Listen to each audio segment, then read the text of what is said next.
દિલ્હીમાં સરકાર બનાવવા ફરી એકવાર આમ આદમીની મદદ લેવી પડી. આપે સરકાર બનાવવા દિલ્હીની જનતાનો ઓપિનિયન માંગ્યો, જેમાં 7 લાખ લોકોએ SMS કરીને આમ આદમીની પાર્ટી જ સરકાર બનાવે તેવો મત આપ્યો. દિલ્હીના 70% લોકોએ પોતાનો મત આમ આદમી પાર્ટીની તરફેણમાં આપ્યો.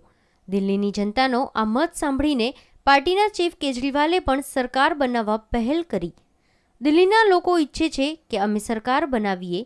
અમે રવિવાર સુધી લોકોના મત લઈશું. આમ આદમી પાર્ટીના બીજા નેતા મનીષ સિસોદિયાએ પણ સરકાર રચવા અંગે કોંગ્રેસના સમર્થન અંગે સકારાત્મક પ્રતિભાવો આપ્યા. અમે સરકાર બનાવવાથી ગભરાતા નથી. અમે કોંગ્રેસના સમર્થન પર વિચારી રહ્યા છીએ. દિલ્હીના 25 લાખ લોકોના મત લેવા નીકળેલી આમ આદમી પાર્ટીને જનતા ભારે બહુમતીથી સમર્થન આપી રહી છે. સંકેતો જે રીતે મળી રહ્યા છે તે જોતા લાગે છે કે છેલ્લા 15 દિવસથી ચાલી રહેલી ઉઠક બેઠકનો રવિવારે અંત આવી જશે. Bureau report, news online, Ahmedabad.